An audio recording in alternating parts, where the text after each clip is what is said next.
All right, MLH here. I'm happy to have in the vehicle with me one Tom from An Abstract Look. This guy right here. Howdy. Wait, sort of like, something like this. This dude is one of the most amazing artists that you will ever find on the planet. I kid you not. Let's get some pleasantries out of the way, Tom. What is your website so people can go to your website to view your awesome... I mean, you say abstract, but a lot of your paintings are not really abstract. They're very, very timely. They've got a lot of good themes and stuff, but I don't want to ruin the surprise. What is the website that people can go to view your fine work? It's called JustTomsArt.com. Just Tom's Art. How humble is this dude, man? I have procured, and I'm not going to say how much I paid for it, because to me it's priceless, a piece of art that you guys may have seen on Tom's streams, which is on what channel, Tom? An Abstract Look. Abstract Look. I will put a link into the description for everything. You've got an Etsy shop. I'll put in the link to that as well. It's an original that I got. Now, you do sell prints. You sell, all kinds of different things on your website and on your Etsy shop and all that type of stuff. But Tom is an amazing artist. He's very humble. He won't, brag about how great he is, but I will.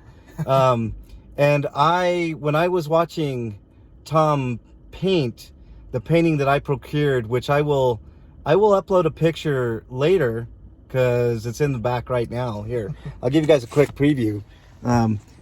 Excuse my mess, but that underneath that plastic is the piece of art that I had to have.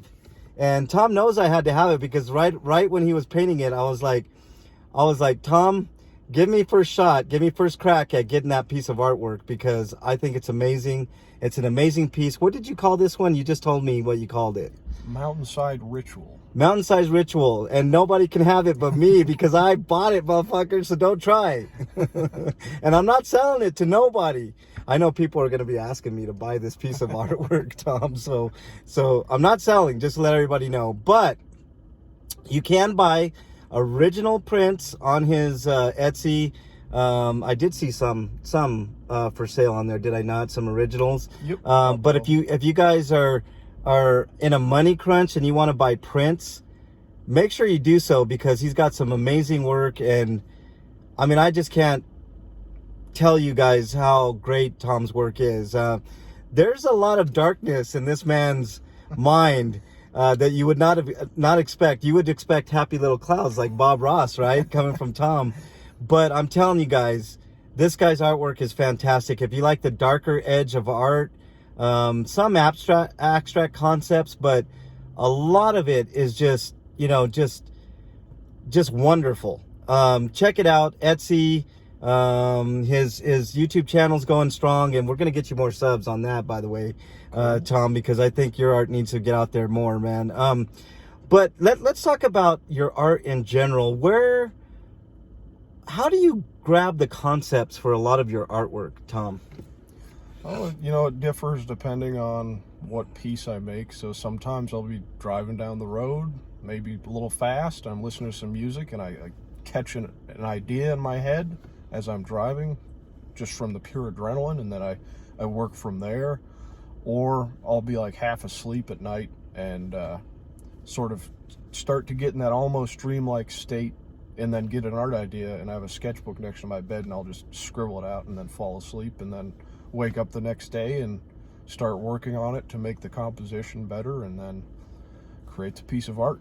Do you ever have those lucid dreams where you just wake up and that's kind of, I know you kind of said like, that midway state, but do you ever have those like really, really abstract lucid dreams that you pull from, like maybe the next day, like, holy shit, that was awesome, I gotta get this on canvas? Or oh yeah, yeah, I've had a couple of those before. One was really crazy. I haven't done anything on it yet, but it was about somehow I ended up in some Egyptian almost catacomb palace thing, and there was like sand filling it up, and I was thinking about doing a piece about that eventually.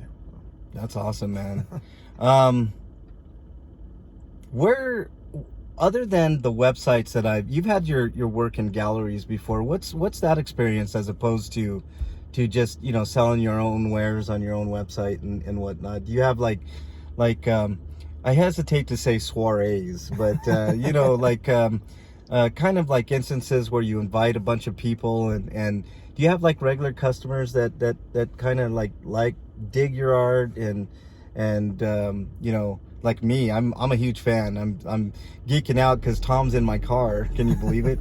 But do you have those people that just they can't wait to see what you're doing and like myself, like I want first dibs on that painting? There's some people, a fair bit of following on my Instagram is like that, and I get every now and then people buying prints that are either regulars that are complete random people I don't know, or I end up getting purchases from a lot of like extended family. So yeah, that's really cool.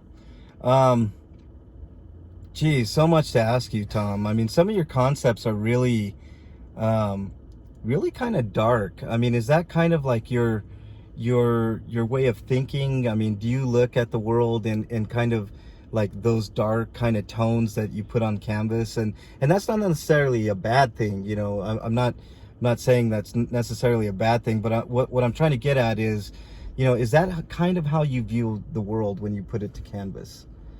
Yeah, it's, you know, of course, with a lot of artwork like that, you kind of you're painting what you see in your mind's eye, and I wouldn't say I see everything. Obviously, I don't see everything with like a black background, but I view a lot of things based on how the light bounces off of them, more so than the actual what I see in my visual, in my like true vision, you know? If Gotcha. that makes any sense? Yeah, no, I hear you. Can you talk to us a little bit about the piece back there? And again, I'll have, you know, 4K pics of this piece of artwork that I bought. But can you kind of tell me about the thought process behind this particular painting, so people can kind of get an inside scoop on what it's about and how you know went about you know, doing that piece of art?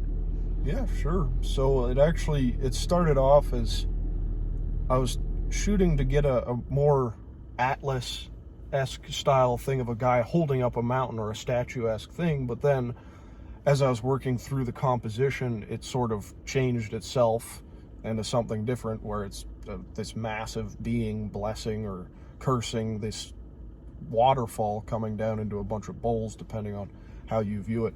But the main thing that I was going for in that painting was I wanted to reach a level of detail I'd never done before in any of my work, because I felt like I was sort of resting on my laurels doing the pieces I'd been doing, and I wanted to get something that truly blew everything out of the water that I'd done before.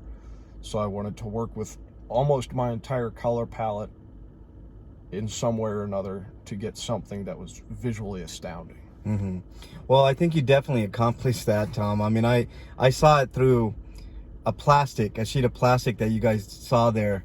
But when I get it home, it's just going to be a whole new experience for me. But so is that the biggest piece of art that you've ever put on canvas, or have you done bigger? I've done bigger. I did a 48 by 48. I think that's the biggest one I've done to date, or two 48 by 48s. Gotcha. Okay, so, and this is, what size is this one? 36 by 40. Okay, this fit my whole Prius, so it's a big painting, y'all. It's awesome. Now, you talked about the black that you used on the canvas for this particular piece, Tom. What can you talk about when you about that particular paint, the black in general? You said it was the second most black that you can get on canvas, or Yeah, thereabouts? it's around there. It's kind of funny because it's not marketed as being the darkest black acrylic paint you can buy, but it really, aside from ordering directly from this specific very small company in Japan, it is the darkest commercial paint you can buy. And it has this effect where even if you painted something in 3D, it's so dark that if you turned the 3D profile to a side, you wouldn't be able to tell that it's a three-dimensional object. Wow. Wow. That's pretty astounding. Was there an artistic reason why you chose that, or? So I got like the hard sell from the place that I buy it from on YouTube, because they have a channel, and basically they were like, if you want an acrylic gouache that's bright and vibrant and it can pop and it has like an equally contrasting dark paint with it, you need to get this. So I got it, and I was like, this is the best stuff I've personally used, and I just started buying it pretty consistently, and it's worked well for my style too, because I was painting with a black background before I ever got that paint, but it just ended up amplifying everything to a much higher degree. I mean, you could definitely tell when you were and Tom does great live streams. I hope you get back to doing that, Tom, because I think it's fascinating.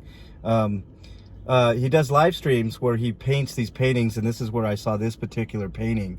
And what was fascinating about it is Tom has two cameras, and the first camera, you could see the painting and it looks gorgeous, it's awesome, but the second camera, for some reason, I think captures more of what it looks like in person, even though you cannot, you can't fully explain it even on camera what it looks like in person. But that second camera, when I saw that second camera, I was like, holy shit, this painting is just it's absolutely amazing. It was a weird experience seeing the two different angles. And the first one was pretty cool too, but it didn't really capture what was going on when you were painting that piece. But when you got to that second camera, I mean, it just popped, man. I mean, it was just like a whole different like painting. Like this isn't the same painting, you know. This must be some sort of weird trickery that you're doing here. But holy crap, man. Can you talk about that, like seeing something in person or seeing it on your stream as opposed to like actually feeling? Even print would be awesome, like in person. Mm-hmm. You know, not an original is obviously going to be the best representation, but can you talk a little bit about that, Tom, and the differences between what you're seeing as opposed to what somebody on a stream is seeing, or a picture, or something of that nature? Yeah, so like I said, it all mostly has to do with that black paint and the equipment I'm using, of course, because that black paint is so dark that it makes it confuses the camera, so the camera will like try to compensate for how dark it is by basically washing out the colors with a really bright low contrast, essentially, to make it visible. So it ends up making the painting look way different than it actually is. So I have another camera that's a bit better at detecting the darks to show off how it actually looks, or at least close to how it looks in real life. Yeah, there's a setting on newer TVs called HDR. Yep. And that's called high dynamic range, and what that is it really like contrasts the blacks to the point where detail is even finer in 4K. I don't know if you're familiar with that I've heard that particular thing, and it does make a difference. I happen to have a 4K TV with HDR, and you know, without it you'll get the first camera angle, and with it you'll get that second camera angle where it looks like more lifelike, like more real, like you're actually like looking at something that's real as opposed to just on TV or something. And it's the same concept, I would assume, with that particular paint, you know, the black paint on that canvas.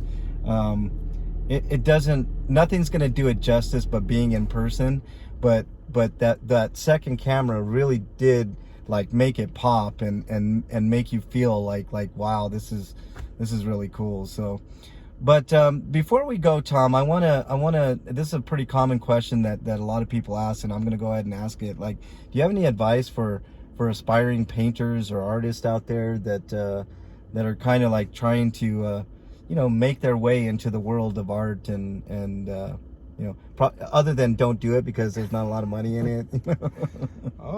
Yeah, actually, I'd have to say, just read a lot of books about art, read a book about your favorite artist, and then you'll probably find another artist in that book that piques your interest, and you'll end up going down a rabbit hole of art books, and hopefully eventually you get it to a point where you're like, I want to get really good at something like composition, and you buy books about specific aspects of art that you want to get better at.